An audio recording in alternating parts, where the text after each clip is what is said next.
क्या आप जानते हैं कि भारत में ऐसी कौन सी संस्था है जिसके पास इंडियन रेलवे और डिफेंस के बाद सबसे ज़्यादा ज़मीन है? सही सुना आपने, वक्फ बोर्ड। लेकिन क्यों अचानक वक्फ बोर्ड और वक्फ एक्ट की चर्चा होने लगी है? क्या इसके पीछे कोई बड़ा राज छिपा है? मौजूदा सरकार वक्फ एक्ट में 40 से भी ज़्यादा संशोधन करने की तैयारी में है। क्या ये बदलाव वाकई ज़रूरी है या कुछ और भी छिपा है? वार्तालाप पर आज हम इस विषय की गहराई में जाएंगे, जानेंगे कि वक्फ बोर्ड और वक्फ एक्ट का इतिहास क्या है और ये विवाद क्यों उभरे हैं। इस वीडियो में हम समझेंगे कि वक्फ क्या है, इसका इतिहास कैसे बना और भारत में इसका आगमन कैसे हुआ। साथ ही ये भी देखेंगे कि इन प्रस्तावित संशोधनों का असर कितना बड़ा हो सकता है। दोस्तों, वक्फ एक अरबी शब्द वक्फा से निकला है जिसका मतलब होता है रुकना। ये अवधारणा इस्लाम के आखिरी पैगंबर मोहम्मद के समय से चली आ रही है। लोग अपनी संपत्तियों को अल्लाह के नाम पर दान कर देते थे और इन संपत्तियों का उपयोग मस्जिदों, दरगाहों, कब्रिस्तानों और शैक्षिक संस्थान के निर्माण के लिए होता था।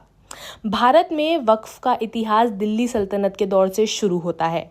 सुल्तान मुजुद्दीन शाम गौड़ ने मुल्तान की जामा मस्जिद के 2 गांव दान कर दिए थे। ब्रिटिश शासन के दौरान वक्फ का कॉन्सेप्ट लंदन के प्रीवी काउंसिल तक पहुंचा, जहां इसे अवैध करार कर दिया गया था।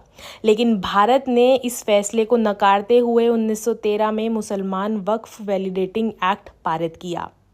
आज़ादी के बाद नेहरू सरकार ने 1954 में वक्फ एक्ट को सेंट्रलाइज किया। इसके बाद कई संशोधन हुए, जैसे कि 1995 में और 2013 में। इस एक्ट का मुख्य उद्देश्य वक्फ संपत्तियों का प्रबंधन और उनकी सुरक्षा सुनिश्चित करना था। हर राज्य और केंद्र शासित प्रदेश में वक्फ बोर्ड्स का गठन किया गया था, जिसमें मुस्लिम समुदाय के विद्वान और सरकारी अधिकारी शामिल होते थे। वक्फ संपत्तियों का पंजीकरण राज्य वक्फ बोर्ड के पास होता है, जिसमें संपत्ति की सभी जानकारी, उद्देश्य और आय का विवरण होता है। मुतवल्ली, जो कि एक मैनेजर या ट्रस्टी होता है, वक्फ संपत्तियों का प्रबंधन करता है।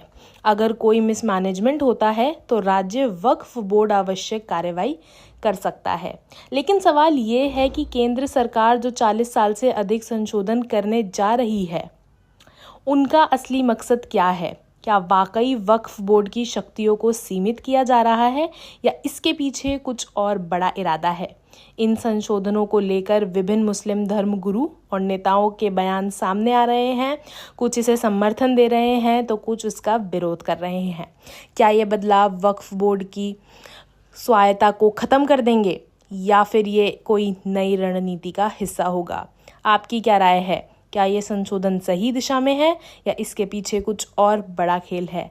अपनी राय हमें कमेंट बॉक्स में ज़रूर बताएं और ऐसी ही जानकारी के लिए वार्तालाप के साथ बने रहें। धन्यवाद।